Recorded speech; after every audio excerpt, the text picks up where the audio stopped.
Hello, everyone, and welcome to the Everything Theater Podcast, the podcast where we talk about Todos los cosas theatrical. A little bit, everything theater, But I'm Benita Zahn. Todos los cosas, it's all the things. And I am Ellen Cribbs. I don't know any other languages to say that in. Listen, we're going to have a little bit of fun, right? So a friend of mine, her daughter was out with us one day, and she's, that time she was all of 7. Guys are building her on a bike path, and the Spanish crew. And I asked them what they're doing, and they respond, well, I sort of got it right, but not, it was a storage unit, not a store, tienda, Spanish.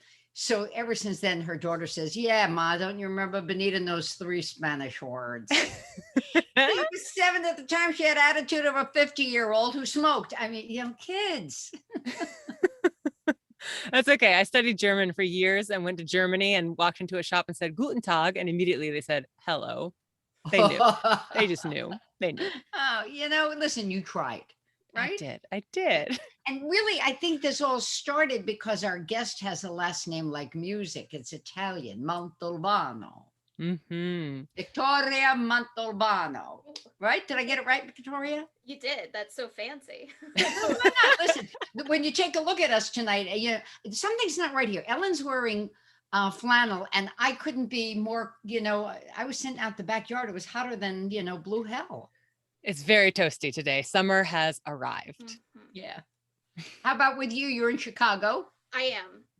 It's been there was a tornado warning last night. So It's been very, very hot, but there was apparently a tornado out in the western suburbs last night. NTM. I know. Usually we don't get them quite. They're a little bit more west than we are because we have the lake and stuff.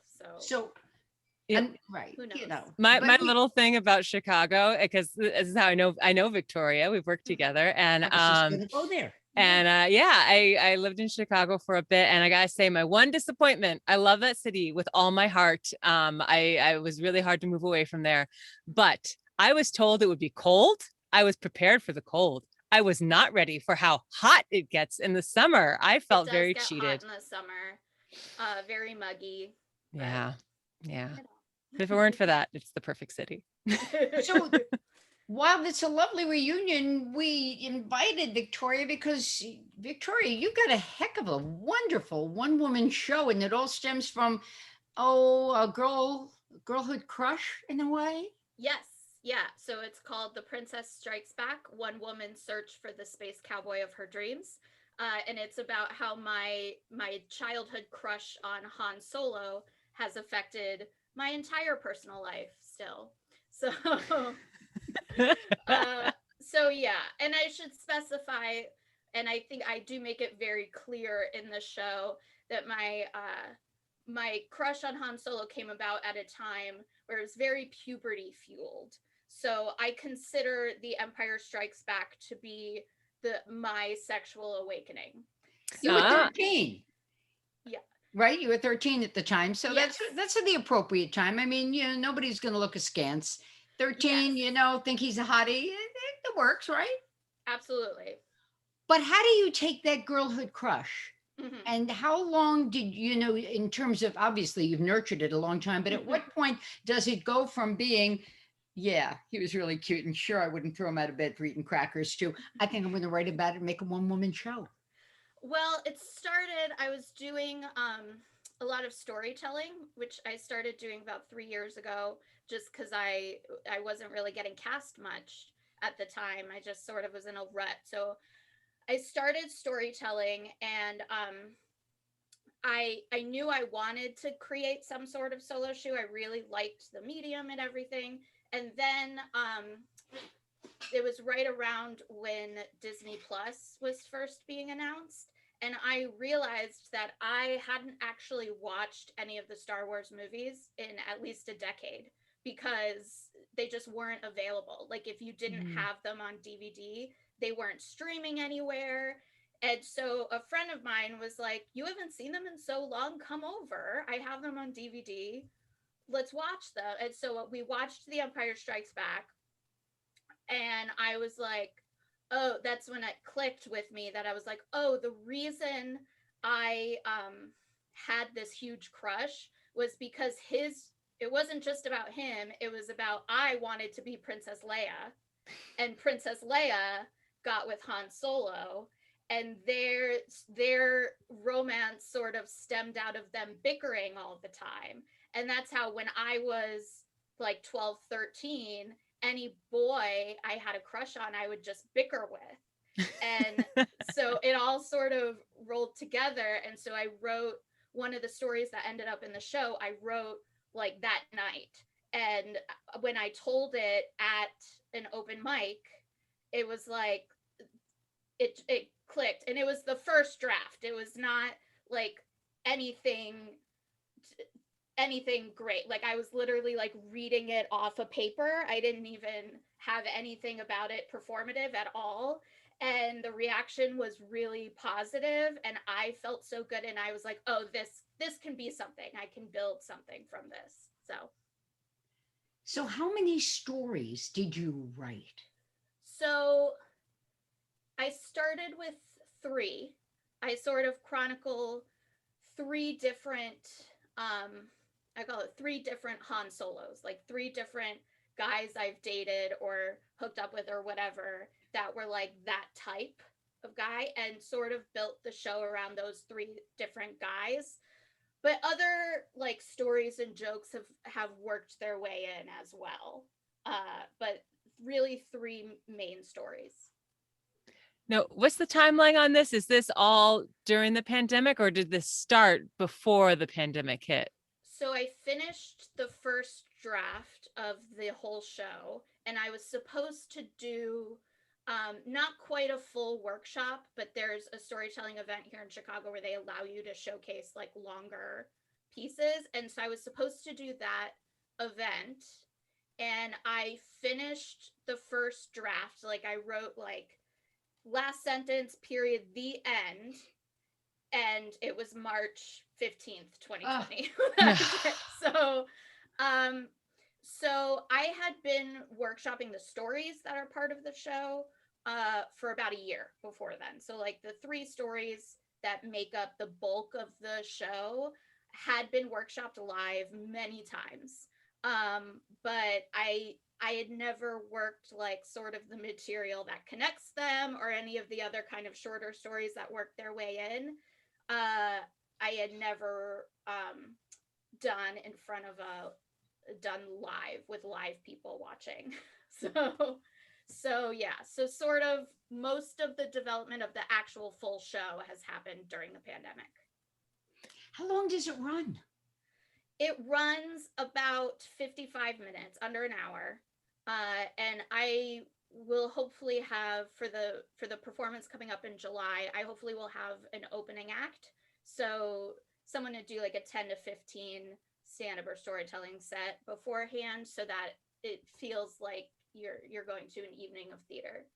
Now, have you done this at all virtually during the pandemic? Will you also put this up virtually along with your live show? Yes. So the show is July 9th and 10th, and it's a hybrid of in person, and it will be live streamed. So I'm working with Rivendell Theater Chicago, is the space I'm using, which is a lovely black box theater. And they're allowing me to have up to 15 people in person, but I'm only selling tickets to the live stream. So I've had, I did a workshop. I did workshop the show digitally back in February. And I've had a lot of people donate, and like friends, when I first was sort of reworking the show during the pandemic, I have a bunch of friends who I forced to watch it over Zoom. So basically, I worked with a coach who I paid, but like gave me a lot more of her time than she needed to. So they're just people that really came together. So I'm making the in-person show, since there are so few seats available, will be all invited, and then it will be live streamed. And so the tickets available are for the digital show. So it's live. I know a lot of solo performers that have put up shows during this time have done like a pre-recorded show. Like they pre-record it and then it's available at a link for a certain amount of time. And I've not seen very many that are just like live streaming a fully staged in a theater, full show, just completely live during the pandemic. So you just tune in at it's 7:30 Central Time, but you tune in and you'll just get a show just right in your living room. Just it'll be like going to the theater. And then it will be uploaded and available for a week following the live show. So if you are missing it for whatever reason, if you have a ticket, you can still watch it for up to a week after. I think, we've talked to a lot of guests who were talking about theater companies in general. Some of them are saying, we're not going to throw the baby out with the bathwater. We've learned from this year that streaming is actually a very powerful tool. So we're going to continue streaming some performances while doing our live stuff. What are the logistics of streaming it live? Like, do you have a film crew that will be there, or how is the whole setup to allow you to stream it live like It's that? a lot. Well, it's not a lot. It's not a lot of people. It's a lot for me because I'm fairly technologically challenged. But so I have just one person, one DP videographer person, and he'll be set up. And I've just been talking with the theater, like, oh, I need to get an extra long. Just a bunch of expenses popped up that I didn't think about. Like, oh, well, now I need a 200-foot Ethernet cable because we want to stream not just over Wi-Fi because it's patchy, but and then the router's actually in the office, which is the next building over. So we gotta just all little things like that. But I have a videographer who has done live streaming before, so. So it's not your cousin Vinny, right? It's not, no. I mean, I joke, but for a lot of folks, that's what this has been. Mm-hmm. It's who do you know whose brother has video, and I've got a nephew, but if you want it to look pro, the takeaway is you have to hire pros. Yeah, and that was important to me because, like I said, I did the staged reading back in February, and we did that. We used a different service, but basically over Zoom, it was, a very Zoom type service. And it was very much like I was in and the like highlights that I sent you was from that night. So it was like in my apartment on my like old laptop, that like, just not great quality, but for a staged reading, and I was able to do the entire thing, get some feedback the way you would at a live staged reading. But it's still a little awkward because, I won't have had a full audience until opening night. So I don't know exactly when laughs are coming in and things like that. Yeah, but so. Victoria, you can hear the laughs on Thursday and they're completely different on Friday. Yeah. So exactly. I mean, there's that, but it's just a very odd experience. But I discovered from the staged reading, I realized I have a lot of family that live in first of all, I don't have any family in Chicago.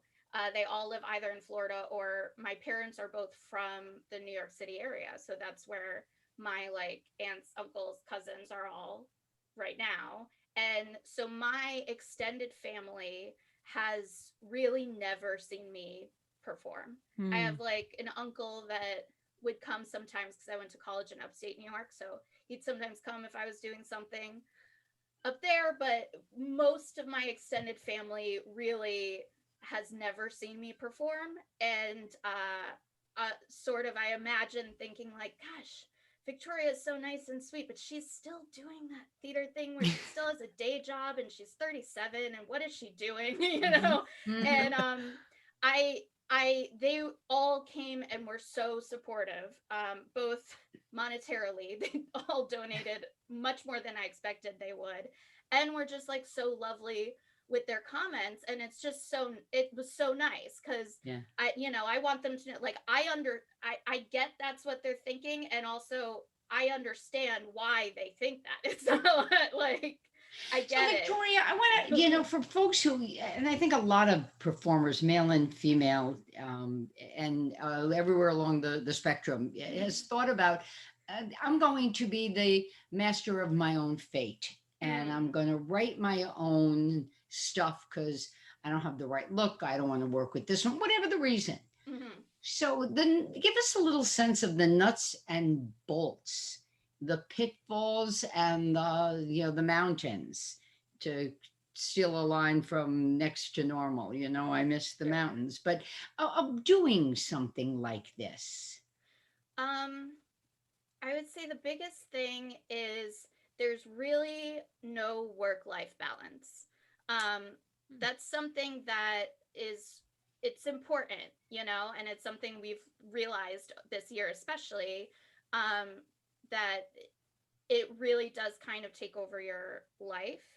And particularly for me, I still have a full-time day job. I'm nannying full-time while doing all this. And so it's just you either have to do that and just be like, okay, for this month or two leading up to this is just going to be it. And then once the show's open, I can sort of like chill and like if sit on the couch and binge watch whatever. But it's the no work life balance, and I stress because I have a day job. But if you're creating your own work on this smaller scale, um, that's going to be the case. And like I want that out there for your listeners, because I know I had this idea in my head when I was a young actor that like, oh, eventually I'll just like have enough money for my acting career, and like I'm not writing that off, but most actors still have to have a day job. So um, so there's that. And it's my day job is being a nanny, which I love and I'm very grateful for because I can't stand being in an office. Uh, but it's a lot of like the family I was with for most of the pandemic have a 6-year-old and a 2-year-old. So it's just a lot. There's no downtime. So basically, I would get home. I'd like, when I was getting ready for the promoting the staged reading, I'd like figure out what I was going to put on social media and like have it all on my phone. Because again, I'm technologically challenged. I didn't want to pay more for a service to like where you can schedule your social media posts and stuff. I I never was like, well, I'm not going to pay extra for one. I couldn't figure out how to hook it up. So I'm like, well, I'm just doing this during the day.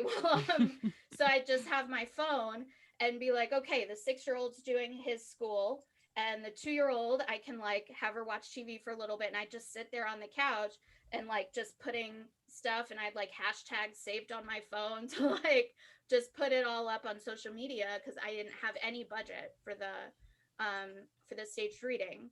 I do have a small budget for the full show. I got a grant from the Illinois Arts Council. I have what's called an individual artist grant, which is really wonderful. They give up to $5,000, and they'll fund 75% of your budget. Also, if anyone is producing your own work, I would really, that was sort of a game changer when I realized like, oh, I could apply for this grant. And I didn't even think of it because I was in a class digitally during the pandemic about like how to market your solo work and things like that. And they were like, oh, apply for grants. And everyone else in the class were working on these projects that like, I consider them like message shows. Like there were one woman was working on like coming to terms with being adopted and like working with depression and mental illness and things like that. And not that my show doesn't have like heart and real moments of vulnerability, but it is just about like my crush on Han Solo. So I was a little bit like, is the Illinois Arts Council gonna give me like state money, like money from the state? And the answer is the answer is yes. So the moral of the story is don't self-censor, ask. Exactly. It does not hurt to apply. Now, Yeah. is that a grant that already existed, or is it one of those that that Illinois was like, we need to support artists during this time and It created already it? existed. Oh, okay. Yeah. Great.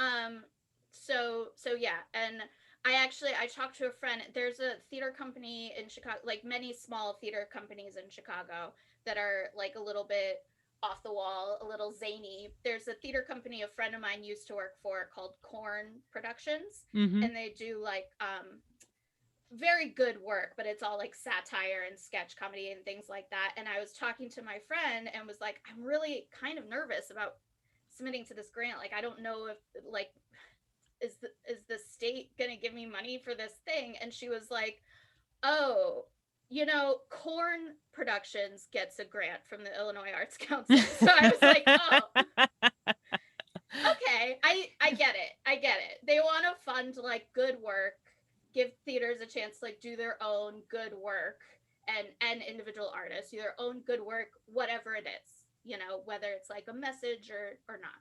So Do you know what? How do you remember an hour's worth of dialogue?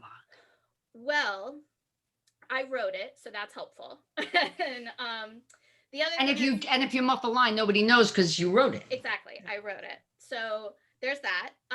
Two, I again had been workshopping the main stories. I'd been workshopping for about a year beforehand. So a lot of those stories just sort of they're there. They're just always there now because I've been doing them for so long. And then the other thing is just repetition. Just like the more I do it, the better I remember. I will say, I mean, now I don't know when this episode will come out, but right now when we're recording, it's still 3 weeks from the show. Mm-hmm. And I'm not completely off book yet. But I will be by this week. So Well, if you go up, you can always pull a Harrison Ford, right? Or I mean, not that he went up on his line, but he famously improvised the "I love you" and you're supposed to say "I love you too," and he said, "I know." I know, it's so much better. So much better. I was gonna say, is anyone a Luke person? I think everyone's a Han person, right?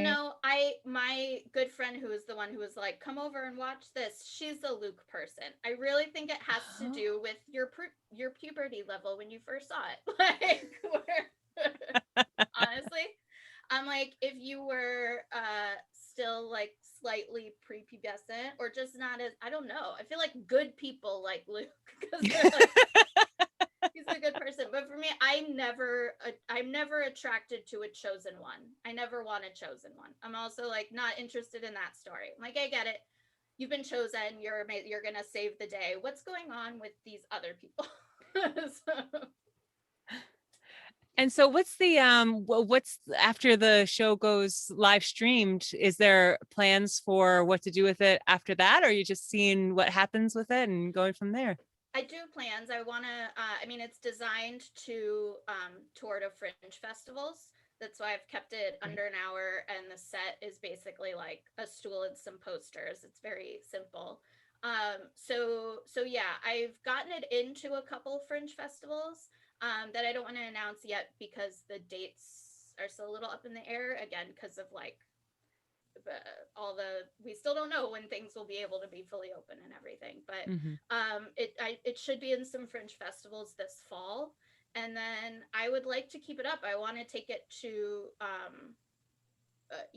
next year, more fringe as things start opening and festivals start happening again, but I would love to tour it to colleges.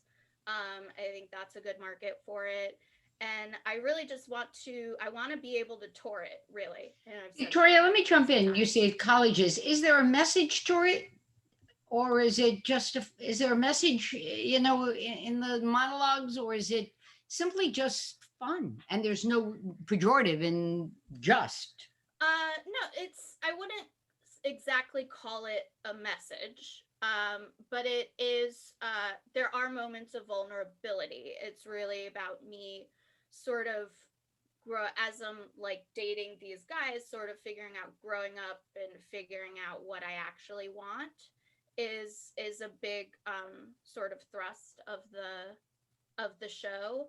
But I would like to ideally, what I would like to do is take it to specifically theater programs at colleges Hmm. and perform there and offer a workshop, like a storytelling or solo show workshop to go along with it. So what Sort of makes the good idea. storytelling, Victoria? I would say it's hard to say.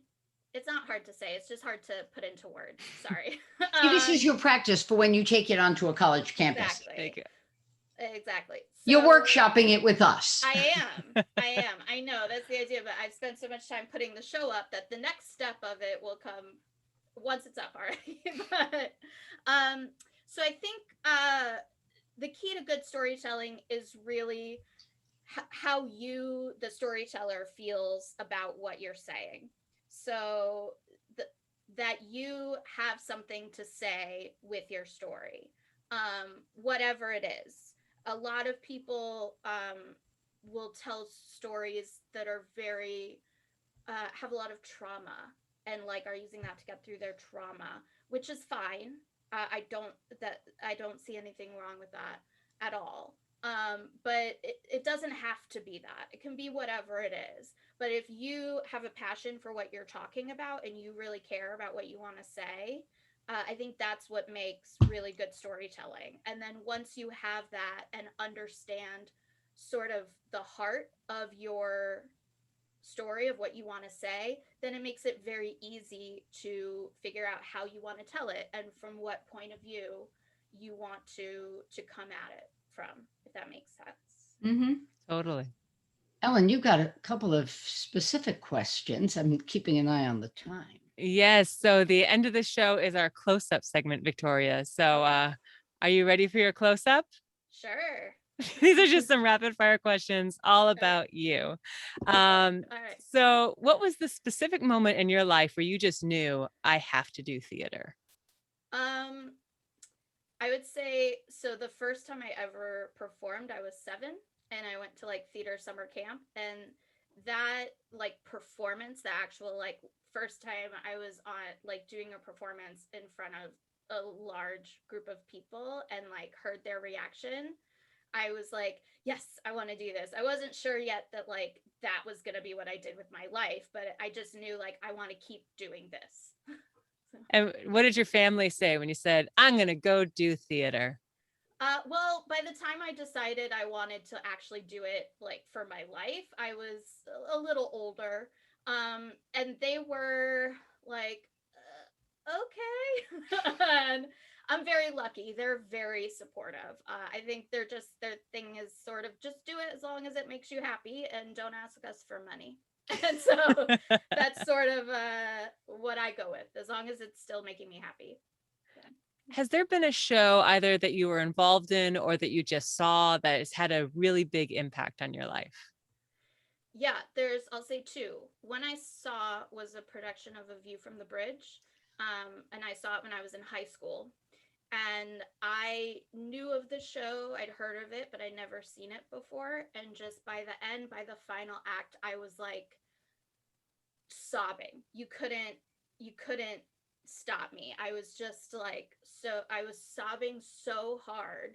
And I'm not really a crier, and I was just like waterworks. Like I couldn't stop. And I was like, oh my gosh, I can't believe they made me feel that way, you know? So that was one. And then 2, just about 4 years ago, time is meaningless. I think 5 years ago, I played Olivia in a production of Twelfth Night. And it was, I'm a plus size woman. And it was actually the first time I was ever cast as a romantic lead. And not only a romantic lead, but one who's described as beautiful for like 5 whole scenes before you even see her. And that just sort of really opened up my mind. I always sort of put myself in like a character actress kind of box before that, and wouldn't even like submit to roles that were lead roles. And that made me realize like, oh no, this role is exactly right for me. Like I am this character. This is who I am. I happen to be plus size, so you may not see me that way, but this character is who I am. So anytime now, from it just helped me sort of get out of my head. And when I submit to roles now, I'm like, they're going to see me. They're going to see my work. If they don't want a plus size woman, they won't call me into audition, but I'm not going to cut myself off from those roles anymore. Bravo. Yeah. Because, and a lot of it is, you know, you could be a size 2 or a size 20. You don't know what the director, the production team is looking for. And we all know that it comes down to its face. Somebody walks in and just looks like whatever they were imagining, because you can read your tushy off and not land the role. Sure. Because you just don't look it. So why decide beforehand if you've got the right look or not, if you've got the right heart? Yeah. Is there a dream role out there that you haven't played yet? Oh, geez. Honestly, I can't say, because I really just, I don't know. Oh, come on, we're waving the magic wand. No, I know. I should Hey, have thought Mr. about it Producer, before I you know, maybe they're listening. Honestly, my dream role would be to keep creating roles for myself, if I'm being completely honest. I've never, this is the first time I'm doing it in a fully produced, like, full-length show, and I really love it. I want to keep doing this, and if I was able to write for myself in another medium, in film or TV also, that would be what I would want to do. That's wonderful. I love that. Get her there. Yeah. So remind us again, remind all our listeners the dates of the show. Yes. So the show will be streamed July 9th and 10th at 7:30 Central Time. So you can figure that out wherever you are. And the tickets are only $15. So it's very affordable. That was very important to me. Very affordable. You get tickets on my website, which is victorianotvicky.com. You can also follow me on social media, and I'm posting about it like a bunch. So, but not in an annoying way. So please follow me. So, so I'm at notvicky4 on Twitter and Instagram, and you can also follow The Princess Strikes Back on Facebook. I love that title, don't you? The Princess Strikes Back. I love it. I love it. So yes. And of course, I don't know when this is coming out, but if you would get your tickets early, that will help my blood pressure. So. And we'll make sure to plaster it on our Facebook as well, so our listeners can just go to Everything Theater on Facebook and find out all about it. And as I mentioned earlier, if you cannot be there at the live stream, I know a lot of my friends are like, that's bedtime for my toddlers, which, so it was just it's a time thing for, like, I know, you know, Ellen, but yeah, it's the thing. Which is why we record at 8:30 exactly. Eastern. So yes, it will be uploaded. If you have a ticket, it will be available at the link you get on your email, whatever. It'll be available at the link until the 16th, July 16th. Okay. And Victoria, where did you go to school upstate, since that's where we are? I went to Syracuse. So not exactly where you are, but a little over. Yeah. But near where Ellen went to college. So. That's right. Ithaca, Syracuse, we're all Central New York. And I worked in Syracuse when they got out of, because I'm an Oswego grad. Oh, all right. Central New York, baby. There you are. Excellent. Well, Victoria, it's been so delightful catching up with you, seeing you, hearing all about your show and all your inspirational thoughts on creating your own work. It's really important these days, I think. Yeah, absolutely. And a lot easier to do these days with YouTube and Zoom and all the things that I still don't really understand. And if you've got a 13-year-old at home who needs a little work, send them to Victoria. Yeah, anyone have a teenager who wants to teach me how it works? That would be great. Thanks, Victoria. Thank you so much. All right. And for everyone else, have a good evening or daytime whenever you're listening to our podcast. I'm Ellen Cribbs. And I'm Benita Zahn, and we'll see you next time.